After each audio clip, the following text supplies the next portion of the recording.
Going on, everyone? Corey with North Star Homestead. Just filling up the old bad boy here, getting ready for a blizzard that is coming. Supposed to get about 5 to 8 inches of snow tonight, and it's not just snow. I think it is ice as well. We're supposed to get quite a bit of rain right before it gets cold enough to start dropping the snow. And our plow truck is on the fritz, so of course I will get the plow truck running in the middle of summer when we don't need it.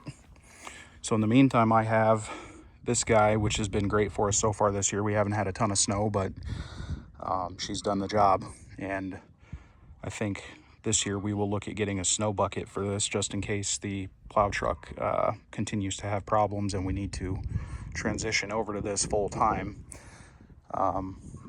Yeah, this bad boy has definitely come in clutch for us. Got the kitties out here. Oh, aren't you just cute? Oh, you want to say hi? Say hi. Hi. There's Dwayne hanging out. What do you want to say, Dwayne? What do you want to tell all the viewers? I don't like snow either. Yeah, I love you too. Yeah, I love you too. Yeah, you're all good kitties. You know, I never used to be a cat person until I moved out to the farm, but they grow on you after a while.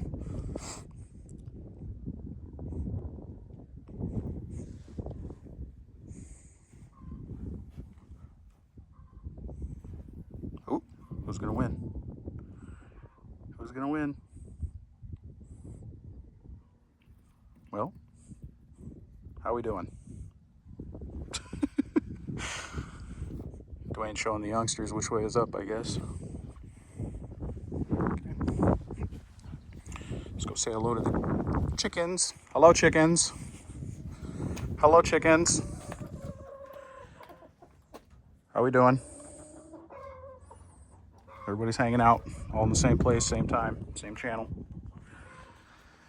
So unfortunately, with the blowing snow, 25-mile-an-hour winds tonight, while we get that 5 to 8 inches of snow, the chicken coop is going to be a mess tomorrow because we did not have enough time to get the plywood up on the. We had an idea to get plywood and just put it down on the bottom to help keep the snow drifts out, but I don't think that's going to happen.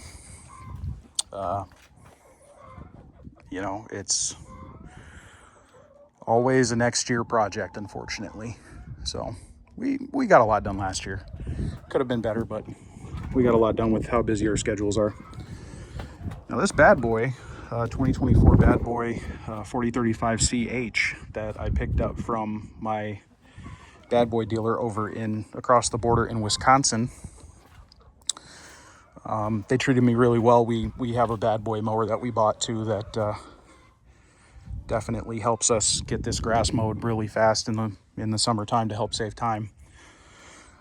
And I'll do a quick review of that here at some point in the next couple of weeks. But this 2024 bad boy 4035CH is 35 horsepower. It's called a Coupe J diesel, but it's a Cummins design. It's got about 30 hours on it. And you definitely need to pay attention to that fuel gauge when you're running the machine because they are not always accurate. So unless you're on level ground. The other thing that could have been better on this, they could have put a temp gauge in here for how much money this was. I mean, it was way cheaper than a John Deere, but for how much money this thing costs, they could have definitely put a temp gauge in there. I mean, I could put one in aftermarket. I should have done that. I should have had my dealer put a temp gauge in a third function, but I didn't really think about it at the time. So traded in our little John Deere for this, and having a cabin, especially up in the Northland, is very, very important. This has climate control, heat, air conditioning. That full cab is amazing. Like, it will change your life if you had an open station cab on a tractor.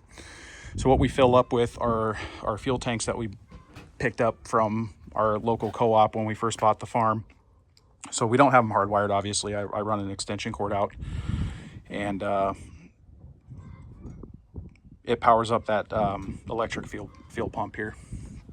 And it's got a counter on it and everything, and how much fuel has gone through it. It's got a gauge to tell you how much fuel you have in it. I've got vented locking fuel caps for filling. So if I want to put treatment in there or something like that so it doesn't freeze, I pop those off. And not that it does much good, because I mean, come in with a pipe wrench and probably take that off, you know, but it's good. They're back here kind of in under some sort of isolation by themselves so that they don't really get seen from the road for the most part. So I kind of like having them around. A tank of fuel, these are 300 gallons each, and a tank of fuel probably runs us, I don't know, I think we paid $1,100 or $1,200 for diesel and gas last year. I'd have to look, but if you're running a farm operation, make sure that you tell your co-op that you're that you need to be tax exempt, because this is off-road diesel, off-road or farm gas, farm diesel, and get a better price on your fuel. That's very important that you save wherever you can when you're running an operation or trying to build an operation. I'm new to this. I mean, I've worked around farmers for the last 10 years in my day job, but when you start getting off on your own and doing this stuff, every dollar is important, every penny is important. So I've got the 6-foot bad boy rotary cutter on the back here, made in Arkansas. Been great. I mean, I use it as a ballast for now. I don't want to keep it that way, obviously, because it wears on the implement, but I had my local, I forget what the brand name is of it, but the beet juice that you can put in your tires for ballast. I had them quote me out at, they came back at $300 per tire, which is insane. I was on a bad boy forum on Facebook last night, or a bad boy group, and one of the people on there were like, hey, I'm in Indiana and we do it for $290, both tires filled. I'm like, wow, okay. And I know it was the same brand of product, so I don't know what my dealer up here is on, but what's going on, Dwayne? What'd you find? Anything? But oh, great machine, highly recommend. 35 horse, and she lifts, I think, 2,200 pounds. Probably wouldn't go that much, but I know she can do it. I've seen people on Facebook, or on YouTube, just go to town with these things. So hay bell, round bell on the front, round bell on the back, just going ham on them. So she's got 30 hours on her now. First service is at 50 hours. So probably end up doing a video on that once that 50-hour service comes up. And we are getting ready for this blizzard. I've taken the flag down, unfortunately. Is that a bald eagle? I think it is. Yeah, we have a bald eagle's nest up in these trees across the street here, and I think that's exactly where she's going. Yep, right on the top there. Isn't she pretty? Is she?